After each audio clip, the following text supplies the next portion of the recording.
आप तक समाचार, कड़वा लेकिन सच।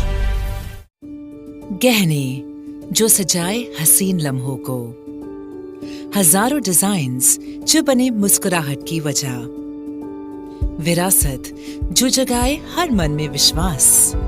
रतनलाल सी बाफना ज्वेलर्स, जहां विश्वास ही परंपरा है। नमस्कार, मैं हूं आनंद शर्मा और आप देख रहे हैं इंडिया आप तक समाचार। अगर आपने अभी तक हमारे चैनल को सब्सक्राइब नहीं किया तो हमारे चैनल को सब्सक्राइब कर लीजिए, बेल आइकन के बटन को दबाइए ताकि नोटिफिकेशंस आपको मिलती रहे। इस वक्त मैं मौजूद हूं महानगर पालिका के ठीक नीचे, जहां पर हिंदू जन जागृति समिति की ओर से हिंदुओं को जन जागृति करने के लिए, यानी आपको जगाने के लिए, ये शर्म की बात है हमारे देश में कि हिंदुओं को जगाना पड़ रहा है, लेकिन फिर भी जगाने के लिए ये लोग काम कर रहे हैं। वक्फ बोर्ड से रिलेटेड कुछ इन्फॉर्मेशन ये लेकर आए हैं, किस तरीके से इस सेक्युलर देश में यहाँ पर मुसलमानों को एक अलग तरह का कानून बनाकर दिया गया है। इस बारे में जानकारियाँ दे रहे हैं यहाँ पर प्रशांत जी। क्या बताना चाहेंगे आप, किस तरीके का कानून है ये? जी, यहाँ पर स्टेडियम के सामने आज हम आंदोलन कर रहे हैं और आंदोलन वक़्फ़ कानून को निरस्त करने के लिए कर रहे हैं। दरअसल वक़्फ़ कानून जो बना है वो 1925 में अंग्रेज़ों ने बनाया था, वक़्फ़ प्रॉपर्टी एक्ट, जो केवल मुसलमानों की प्रॉपर्टी को सिक्योर्ड करता है। जब भारत की स्थापना हुई तब भारत से पाकिस्तान जो बाजू में हो गया वो इस्लामिक स्टेट बन गया, तो भारत जो सेकुलर बना है उसमें वक़्फ़ प्रॉपर्टी ऐसे अलग कानून की आवश्यकता असल में नहीं थी, लेकिन फिर भी हमारे लोगों ने वो कानून चालू रखा। और इतना ही नहीं तो 1995 में ये वक़्फ़ कानून अमेंड हुआ है, उसमें सुधारणा हुई है और हर राज्य में वक़्फ़ बोर्ड की स्थापना हुई है। अब ये वक़्फ़ बोर्ड को इतने अधिकार दे दिए गए हैं कि जो भारत के सामान्य नागरिक उनके संविधान द्वारा दिए गए मूलभूत अधिकारों का हनन ये वक़्फ़ बोर्ड कर रहा है। मैं आपको कुछ उदाहरण दूंगा। तमिलनाडु में एक गांव है, हमने यहाँ पे रखा भी है, आप बाद में देखिएगा कि एक गांव जो 1500 साल पुराना है, वहाँ पे मंदिर है हिंदुओं का और पूरा हिंदू गांव है, वो हिंदू गांव को वक़्फ़ ने अपने अंदर टेक ओवर कर लिया है। अब अपने अंदर टेक ओवर किया मतलब कब ये पता चला, जब एक हिंदू अपनी ज़मीन बेचने के लिए रजिस्टर ऑफिस गया तो ऑफिसर ने कहा कि आप ये ज़मीन बेच नहीं सकते क्योंकि इस पर वक़्फ़ अपना अधिकार बता रहा है, आपको वक़्फ़ के पास जाना पड़ेगा। अब वो आदमी कह रहा है कि मेरे पुरखों से ये ज़मीन हमारी मालिकाना है, इंडियन जो हमारे जैसे महाराष्ट्र में 7/12 है वैसे लैंड रिकॉर्ड में हमारा नाम है, तो ये वक़्फ़ कहाँ से आ गया? तो इस प्रकार से ये वक़्फ़ बोर्ड और वक़्फ़ कानून अपना मनमानी कारोबार कर रहा है।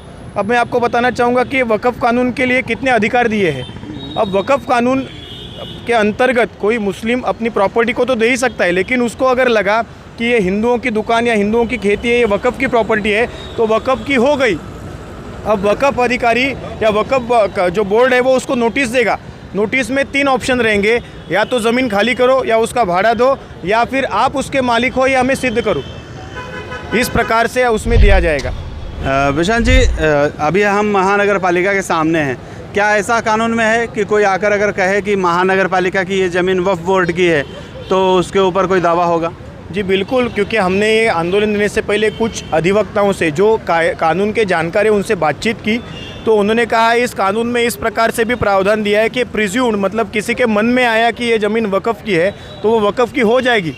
तो आज भारत में, मैं आपको बताना चाहिए, तो आप महानगर पालिका का बता रहे, भारत में ऐसे अनेकों एकड़ जो गवर्नमेंट के क्षेत्र है, भूखंड हम बोलते हैं, सरकारी भूखंड, उस पर वक़्फ़ ने अपनी जो है नियंत्रण लागू किया है। सरकार लड़ रहे है अपनी ज़मीन के लिए।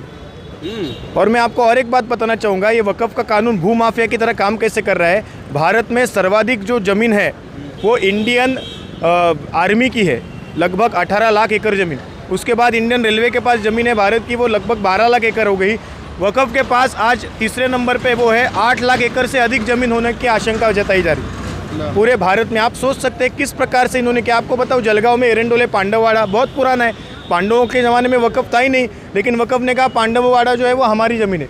उसके लिए वहाँ के 3 लोगों को, जैसे वहाँ के हिंदूवादी है उनको नगर परिषद एरंडोल और तहसील एरंडोल, इन तीनों को पार्टी बनाया। तीनों वक़्फ़ बोर्ड के विरोध में वक़्फ़ ट्रिब्यूनल जो यहाँ संभाजीनगर औरंगाबाद में, वहाँ लड़े, 11 साल लड़ना पड़ा। आप सोचिए, मालिकाना हमारा है और हमें ही वो मालिकाना हक अपना जो है वो सिद्ध करने के लिए हमें लड़ना है, हमें ही पैसा खर्च करना है और 11 साल लड़कर फिर मालिकाना हक वो सिद्ध कर पाए। लेकिन ये कौन सा कानून है भारत में कि वो मालिकाना हक जताने के लिए 11-11 साल लेगा, वो खर्चा हमें करना है। तो इस प्रकार से ये भूमाफिया वक़्फ़ कानून काम कर रहा है। प्रशांत जी, आप बता रहे हैं कि वक्फ बोर्ड की तरफ से ट्रिब्यूनल एक है, वहाँ पे जाना पड़ता है, कानून है, जज है, तो जज जो है वो तो निष्पक्ष होकर फैसला लेता है, तो वहाँ क्या प्रॉब्लम्स है? बिल्कुल आपने सही सवाल पूछा। हमारा यही कहना है कि किस प्रकार से एक जगह पर सेकुलर करके हम हिंदुओं को बताया जाता है कि देश सेकुलर है, लेकिन जो वक़्फ़ कानून है या वक़्फ़ ट्रिब्यूनल बनाया गया है वो सेकुलर जो हमारा सेक्शन है, जो सेकुलरिज्म का प्रियम्बल में जो उल्लेख है उसकी धज्जियाँ उड़ा रहा है। मैं आपको बताता हूँ, वक़्फ़ ट्रिब्यूनल कोई भी जज किस आधार पे तय होता है कि उस जज को कानून की अच्छी जानकारी हो और उसका रिकॉर्ड अच्छा हो, इस आधार पे कोई भी जज तैयार होता है। कोई जज हाई कोर्ट में जाते हैं तो उसका वही रिकॉर्ड देखा जाता है, लेकिन जो इक्विवेलेंट ट्रिब्यूनल है, हाई कोर्ट के इक्विवेलेंट जो वक़्फ़ ट्रिब्यूनल है, उसमें जो जज बैठेगा, शुरुआत में केवल एक ही जज हिंदू बैठा था, लेकिन उसके बाद आज तक केवल और केवल मुस्लिम ही जज बिठाया जाता है। कौन बैठा था ये तो वक़्फ़ ट्रिब्यूनल, उनके पास पूरे अधिकार दिए गए। अच्छा, तो क्यों नहीं हम ये चाहते हैं कि कोई वक़्फ़ कानून की जानकारी होने वाला कोई हिंदू जज वहाँ क्यों नहीं बिठाया जाता? ये व्यवस्था ऐसे क्यों बनाएंगे कि मुस्लिमी जज वहाँ बैठे? तो इस प्रकार से जो सेकुलरिज्म की धज्जियाँ या कॉन्स्टिट्यूशनल को दरकिनार करने वाला ये वक़्फ़ कानून है, ये निरस्त कर दिया जाए।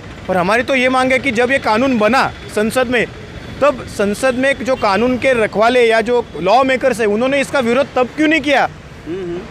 अब जाकर हम कह रहे हैं कि 2022 में हमें जो ये चीज़ें पता चल रही है, वक़्फ़ कानून इतनी बड़ी तरह से काम कर रहा है। हम आज कह रहे हैं कि आज जो हिंदूवादी लॉ मेकर्स या हिंदूवादी सांसद विधायक जो वहाँ जाते हैं, हम उनसे ये मांग कर रहे हैं कि अब समय आ गया है कि इस प्रकार से धर्म के नाम पर जो कानून ये भूमाफिया काम कर रहा है उसको निरस्त करने की आवश्यकता है। और जो कानून लैंड के संदर्भ में बाकी सब लोगों को है, हिंदू मंदिरों को जो कानून है वही कानून सबके लिए लागू किया जाए, ये हमारी मांग है। ये थे प्रशांत जी जो ये बता रहे थे कि किस तरीके से वक्फ बोर्ड काम करता है। अब तो बीजेपी की सरकार है, कहा जाता है कि हिंदुओं की सरकार है। अब ये सब चीज़ें चेंज हो सकती है और होगी या नहीं, या आगे आने वाले दिनों में पता चलेगा। जय हिंद। जळगावची नवी ओळख वस्त्रनगरी, घटस्थापनेपासून नवीन वास्तू, सुरेश कलेक्शन्स अँड क्रिएशन, 80 फुटी कांदळदा रिंग रोड, राधाकृष्ण नगर चौक, छत्रपती शिवाजी नगर, जळगाव. सौंदर्य विश्वाची 73 वर्षांची परंपरा. Suresh collections and creation, Jalgaon.